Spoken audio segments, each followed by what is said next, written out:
In a small, dim-lit room back in '69 lived a man with a mind that was far from benign. His name was Thomas, a hippie so free, but his spirit was locked in an ancient mystery. The world was in bloom with the flower child's grace, but Thomas had secrets that time couldn't erase. He'd sit cross-legged, eyes closed and tight, and astral project far into the night. Through realms unseen, on currents of light, he'd drift through the ether, weightless in flight. His soul would slip from the bonds of flesh, exploring dimensions both vivid and fresh. He'd travel through skies of sapphire and gold, where time stood still and the young never grew old. He danced with the spirits of forests so grand, where the trees whispered secrets of the ancient land. In worlds of pure love, with colors so bright, he basked in the warmth of an eternal light. Angels would sing with voices like chimes, and he'd lose himself in the rhythm of their rhymes. But not all was beautiful, not all was serene, for darkness lurked in places unseen. In shadowy realms where the air turned thick, he'd find himself trapped, the atmosphere slick. Eyes like embers, they'd glare from the dark, beings that spoke with voices so stark. Their whispers would crawl under his skin, spinning nightmares that gnawed deep within. He floated through realms of despair and pain, where screams echoed like a cold, hard rain. Twisted landscapes with no end in sight, he'd claw at the walls, trying to escape the night. And as years went by, Thomas began to lose the line between real and the realms. He would cruise. Was he a man with a life of his own, or a spirit forever to wander alone? His physical form grew pale and thin as his soul wandered farther in the void within. His mind a blur, his heart a storm, unable to tell what was true or the norm. One fateful night, as he ventured too far, something dark found his body's door ajar. An entity, ancient with hunger so deep, slipped into his form as he drifted in sleep. This thing was not kind, nor gentle, nor sane. It cared not for love or joy or pain. With a thirst for chaos and blood so red, it woke in his body with Thomas misled. Through the streets it rampaged with unholy might, tearing through flesh, a terrible sight. Men and women, none could stand against the force of this demonic hand. It laughed as it tore them apart with glee, a monster in a man's skin completely free. Hundreds fell to its unearthly rage, and soon the town was a blood-soaked stage. The authorities came with guns and fear, but bullets could do nothing, it was clear. Finally, with numbers too great to resist, the beast was subdued, its reign dismissed. Thomas, or what was left of him then, was thrown into a cell away from men. A trial was held, the verdict was swift. To the electric chair his fate was adrift. But while his body was held in chains, Thomas's soul wandered through darkened plains. He was trapped in a dimension of horror and dread, where shadows whispered of things long dead.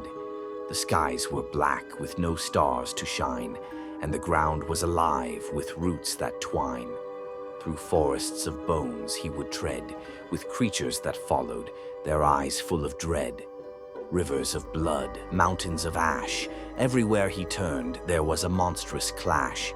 Screams filled the air, a chorus of pain, in this nightmarish world where terror would reign. No light could penetrate this hellish gloom, as Thomas wandered in what felt like a tomb. Desperation clawed at his astral form, in this place where nightmares were the norm.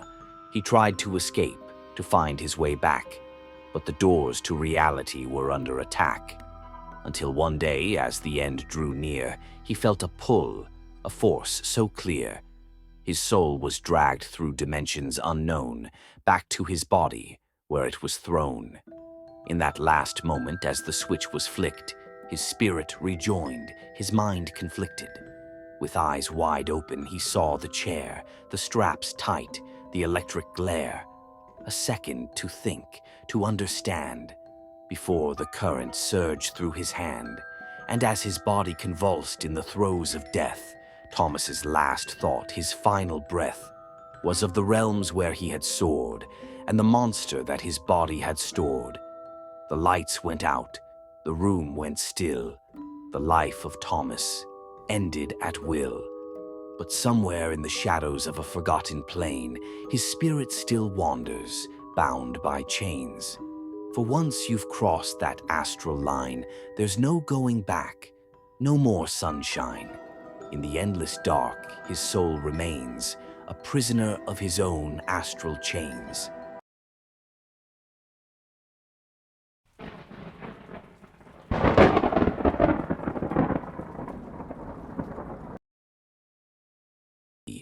His name was Jack, a simple man, but his mind wandered far from land. By day he worked, by night he soared, through astral realms where dreams were stored. One night he met a lady fair with flowing locks of midnight hair. Her eyes were stars, her smile a dream. She seemed to glide on an ethereal stream. Each night they'd meet in the nether world, where spirits whispered and shadows twirled. They'd talk for hours in endless night, their souls entwined, their hearts alight. As years passed by, their bond grew strong in that other world where they belonged. But Jack, with love, desired more. He wished to meet her on earthly shore. "Come meet me in the waking life, be my love, my future wife." But she would smile and softly say, "The time's not right, we must delay." Her name was Lilith, a secret kept, a name he only knew while he slept.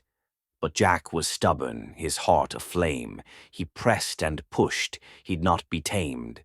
"Please, Lilith, let's break the veil. I need to touch, not just inhale the scent of you, the warmth, the real, to know the truth, to truly feel." Lilith's gaze grew dark and cold, her eyes no longer soft but bold. "If you wish to see me in the light, you must surrender all your might.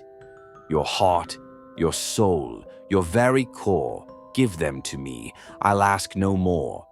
Jack laughed it off. Her words seemed wild, like stories told to scare a child. "Of course I'll give you what you need. My heart, my soul, you have indeed." He didn't know the pact he'd made, the price he'd pay, the trap she'd laid. When he awoke, the world was strange. The air was thick, the colors changed.